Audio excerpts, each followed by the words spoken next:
Bienvenidos, ya estamos en una nueva emisión de su programa Relatos de Baja California. Le vamos a presentar una entrevista muy interesante con el doctor Ernesto Sosa Rocha. Él es un historiador de veras muy interesado, apasionado en la historia regional. El doctor Ernesto Sosa Rocha nos va a platicar acerca de la historia de San Felipe, este puerto Cachanilla que amamos tanto, y de el poblado de La Rumorosa, entre otros varios temas. Así es que Relatos de Baja California está por iniciar. No se lo pierda, no se mueva de su lugar. Vamos a empezar.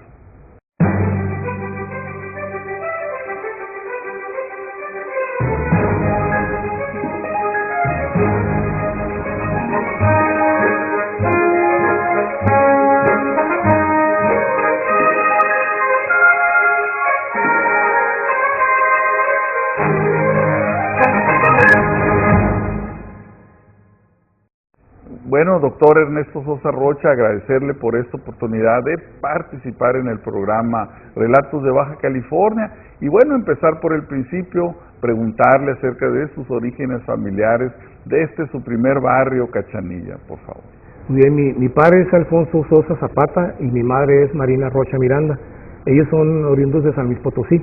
Mi padre ya falleció hace 3 años, mi madre pues gracias a Dios todavía viva. Ellos llegan aquí en 1947, aquí a Mexicali, pero anteriormente llegaron mis tíos, que era el licenciado Leonardo Sosa Rangel. Él era de los primeros licenciados que estaban ahí arriba de la Mebalsa, aquí enfrentito de este edificio, ahí con el general Rodríguez y con los licenciados Guajardo. Y mi otro tío mi tío era Jesús Sosa Rangel, que era el que tenía los seguros Latinoamérica ahí por la Madero. No sé si te tocó ver alguna vez esa famosa torre ahí por la Madero, ¿eh? Bueno, yo nací el 4 de febrero de 1968. Nuestra primera casa era ahí en lo que es Arista y Calle H, que actualmente ahorita se encuentra en un car wash ahí. Enseguida una tortillería y ahí estaba la familia de Mara. Recuerdo que estaba ahí de vecinos, el famoso Tito de Mara, que estuvo allá en los Cachunes en México. Y posteriormente a los 2 años más o menos nos fuimos a vivir a lo que es la Industrial, en Avenida Maderos 1581, entre G y H, ahí en la colonia industrial, que ahí hasta la fecha, pues, mis padres todavía, pues hasta la fecha están todavía, mi madre. ¿Y tus estudios cómo van a transcurrir? ¿En dónde van a transcurrir tus Mis estudios primarios son en la General Miguel Alemán, de 1974 a 1980. Posteriormente la secundaria la realizo en la secundaria técnica número 1, que le llaman ICO, antiguamente así le mencionaban, que ahí estuve del 80 al 83, y ya posteriormente del 83 al 86 estuve en el Cebatis 21. ¿Y de ahí? De ahí pues ya hago mi carrera en la Facultad de Ontología del Campus Mexicali de 1987 a 1992. En el lapso del 86-87 estudié un año francés ahí en el CETIS y estuve en una escuela de computación. De ahí me toca hacer el servicio social en San Felipe de 1992 a 1993. Ahí nace mi afición por la historia. Ahí me voy al muelle de San Felipe, empiezo a entrevistar los pescadores pioneros de 80, 90 años, empiezo a redactar, a recolectar fotografías históricas de San Felipe, y el 14 de octubre de 1993 publico mi primer escrito en un suplemento de la crónica que se llamaba El Saguaro de San Felipe. Cuando yo tenía 6 años, mi padre me regala un libro del profesor Celso Aguirre Bernal, que era el compendio histórico biográfico de Mexicali. Recuerdo muy bien que lo leí todo y me gustó. Posteriormente, en 1987, cuando entro a la carrera de la Facultad de Ontología, compro un libro de Gabriel Trujillo Muñoz, que se llama Mexicali, Personajes y Escenarios. Lo hizo como compilador junto con Edgar Gómez Castellanos. Entonces ahí más me gustó más la historia. Entonces fue cuando ya me toca hacer mi servicio en San Felipe. Pregunto yo que si dónde puedo encontrar libros de la historia de San Felipe. Me dicen, no hay nada. Aquí tenemos que nosotros preguntar a los pescadores antiguos de aquí del puerto, ir al malecón y entrevistar gente mayor, ¿verdad? Entonces ahí empieza mi tarea. Estaba un doctor al mismo tiempo haciendo el servicio conmigo. Me dijo, ¿sabes qué? Voy a San Diego, ¿no se te ofrece algo? Le dije, sí. ¿Por qué no me traes copias de escritos de que diga algo de San Felipe histórico y me los traes en inglés? Sí, no hay problema. Le dije, yo aquí los traduzco. Y sí, me trajo muchas hojas en inglés y me sorprendí cuando los mandé a traducir porque era mucha información inédita. Entonces, como te puedes dar cuenta, los americanos nos tienen bien investigados. Entonces, es una información que en ninguna biblioteca de aquí en Mexicali, en ninguna hemeroteca tampoco llegué a localizar.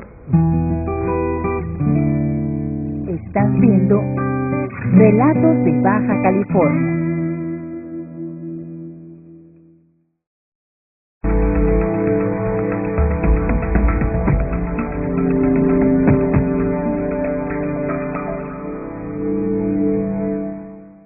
Iniciando primero con los escritos, con las traducciones, y posteriormente ya vienen lo que son los testimonios orales. Entonces, también grababa en cassette.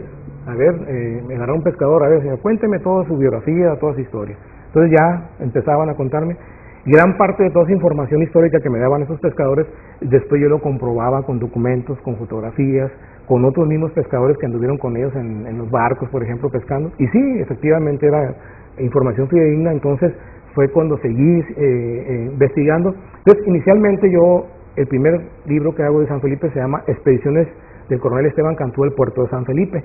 Entonces todavía no tomo en cuenta a los pescadores. ¿Por qué? Porque me toca entrevistar a Paco Borges, que era hijo del segundo presidente municipal de Mexicali. Él me presta su colección personal de toda la expedición de Cantú, y es cuando hago ese libro.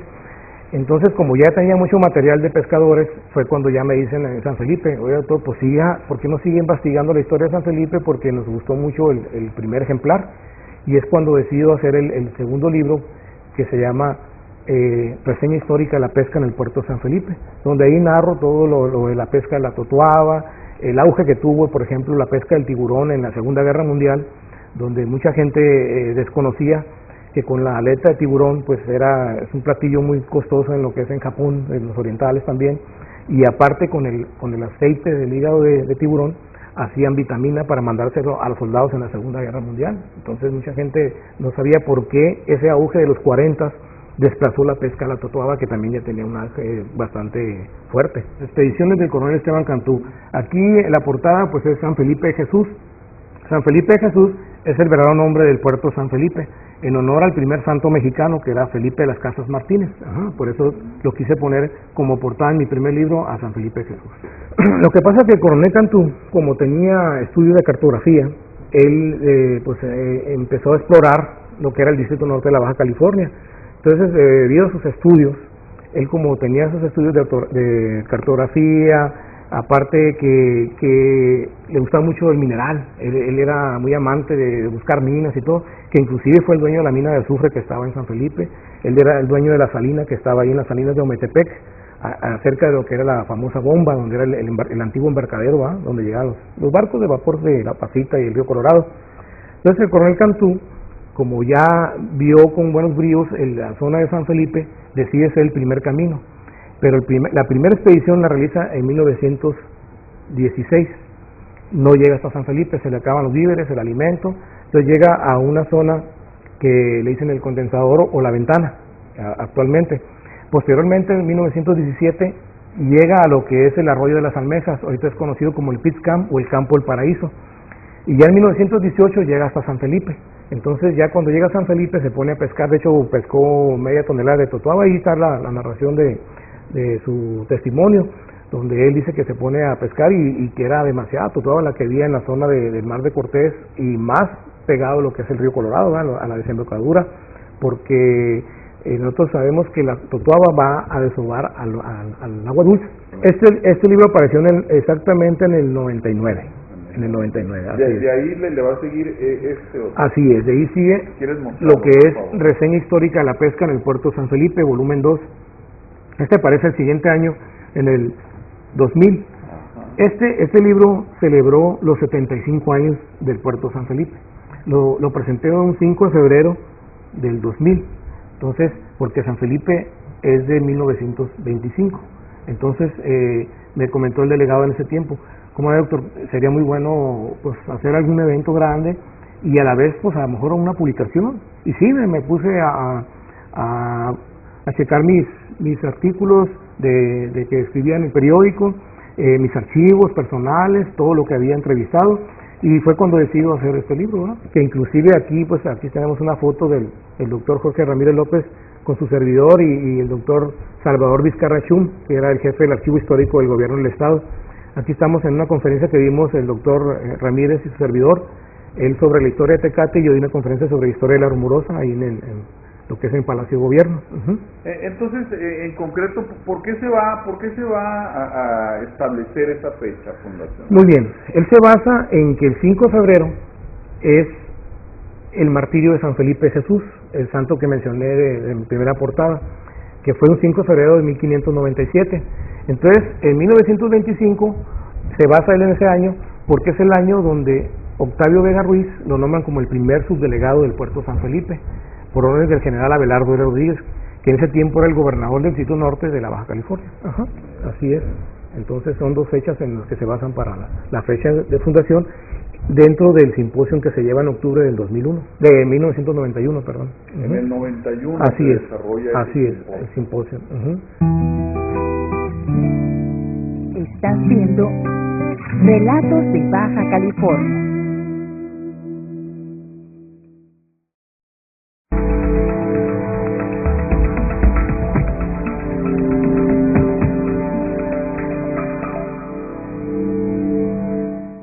De hecho, San Felipe, en este libro yo menciono que es una aldea pesquera temporal. ¿Por qué? Porque llegaban de Guaymas, llegaban de Mulegé, llegaban de La Paz, en sus canoas de Guanacaste. Guanacaste era un tronco que ellos esculpían y eran las canoas, y hacían a puro remo, se venían por toda la costa, haciendo infinidad de horas o de días. Entonces, al llegar a San Felipe, armaban su cabañita o su choza de ocotillo, juntaban la arena con la tierra y la mojaban y emplastaban la casita, y arriba le ponían cueros de pescado, bueno, antes de eso le ponían cachanilla y le ponían cueros de pescado de totuaba seca. Ese era como el papel alquitrán para evitar las goteras, ¿no? Y posteriormente los carapachos de caguama los ponían como tejas. Entonces esas eran las chozas antiguas de San Felipe. Entonces ellos ya cuando se acababa la temporada de pesca de totuaba regresaban a sus lugares de origen. Entonces posteriormente hubo un pescador que se llamó Fortunato Valencia, que él fue el testigo dentro del simposio donde él mencionó pues que él fue el primer pescador que llega a San Felipe ya a quedarse permanentemente en 1924, porque él decía que cuando venía en la pasita antiguamente en otros años, él miraba con la propela cómo mataban la infinidad de totuaba que había en el Mar de Cortés, con la propela matando la infinidad de peces. Entonces eso fue y se lo contó a sus amigos allá en Guaymas, y porque él era de Guaymas, era indio yaqui. Y entonces él se trae a sus amigos a San Felipe, y es como ya se instala lo que es los inicios de San Felipe, ¿verdad? Ya como una aldea ya con más población, donde San Felipe lo dividen en dos, lo que es el Cerro de la Virgen, hacia el Cerro del Machorro era el campo número 1, y del Cerro de la Virgen hacia lo que es actual San Felipe era el campo número 2, o también le decían Campo Estrella por Punta Estrella hasta allá llegaba. Este pues fue el volumen 3. Aquí, este libro me costó sinceramente muchísimo tiempo, muchísimo esfuerzo para realizar este libro, porque aquí menciono los verdaderos pioneros del puerto de San Felipe, desde que inició San Felipe hasta 1945. ¿Por qué hasta 1945? Porque en el 45, cuando se suscita la Segunda Guerra Mundial, después se hace la carretera de Mexicali a San Felipe y se pavimenta. Entonces ya San Felipe se sobrepobló, entonces ya no era la misma gente que había antes, porque yo siempre he dicho que San Felipe es una sola familia. ¿Por qué? Porque todos son familiares, todos los pescadores. Si tú dices que un soberano ya está casado con un mesa ya está con Ascolani, entonces era una familia muy unida antes. Ellos mismos cuentan que se podían dormir en sus catres en la playa, donde no había problema, inclusive pues ni los moscos le decían de que eran tan felices narrando historias de terror y esperando a que llegaran sus esposos, a que andaban en alta mar, en barcos y todo, ¿verdad? Estos eran los barcos antiguamente que navegaban por el río Colorado,